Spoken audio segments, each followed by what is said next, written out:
Tiens, Sarah, Salut Kinos. c'est bon, on est bon? On est bon. On parle de quoi maintenant On aujourd'hui? parle du Tchad.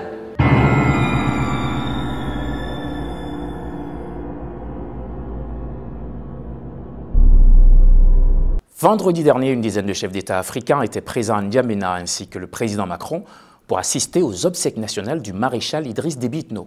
Président du Tchad, mort au combat de 2 balles dans le dos selon les sources. Pour info, le défunt président est le seul chef d'État au monde qui descend personnellement au front pour se battre avec son armée afin d'assurer l'intégrité des 1 284 000 km² représentant le territoire tchadien.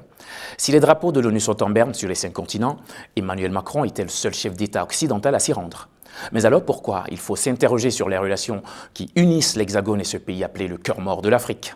L'enclave désertique riche de sous-sols pétroliers et ses 16 millions d'habitants. La France est une ancienne puissance colonisatrice du pays à la fin des années 80 et le président Mitterrand n'est plus satisfait de sa collaboration avec le pouvoir tchadien.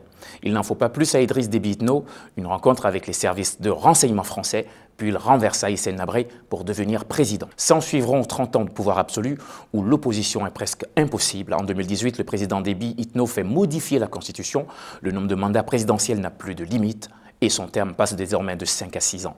Vous comprendrez aisément que ces mandats passés n'ont pas été pris en compte. En 2019, il se fait décerner le titre de maréchal et pour moi, il est difficile de ne pas y voir un clin d'œil au maréchal Pétain ou encore Mobutu. 30 ans de carrière durant lesquels il nourrit et entretient des rapports privilégiés avec la France et ses dirigeants qui, eux, se succèdent. Le Tchad bénéficie de cette position privilégiée avec le pouvoir français car il intervient militairement au Sahel et plus particulièrement au Mali. C'est un allié essentiel pour la force Barkhane française en poste dans la région depuis 1986 sous divers noms.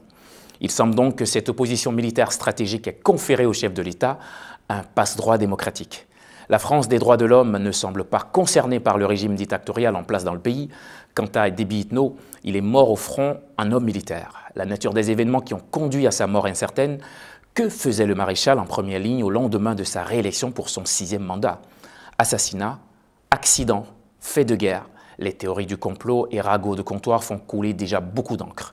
Dans tous les cas, c'est encore le peuple tchadien qui devra subir 18 mois de transition militaire avec ses corollaires. L'après Idriss Déby Itno, vous l'auriez parié, Mahamat Déby Itno, rien de tel qu'une succession héréditaire du pouvoir dans une démocratie gérée par une junte militaire. Mais qui peut s'y opposer?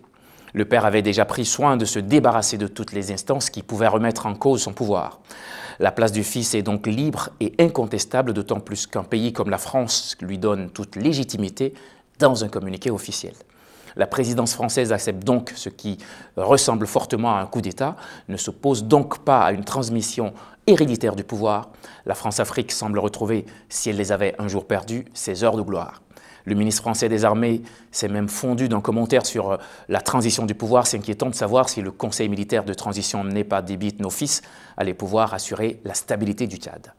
Les dissensions au sein du pouvoir sont nombreuses et les convoitises ne font que s'attiser après la mort du maréchal, même si une très faible expression de l'opinion populaire lors du scrutin présidentiel n'a pas pu faire comprendre à Idriss Déby Itno qu'il était temps de partir. Je retiens ici, malgré tout, qu'il a été pour son pays et pour toute l'Afrique un soldat, un combattant perspicace et valeureux qui, sur des questions de souveraineté de l'Afrique, n'avait pas non plus sa langue dans la poche.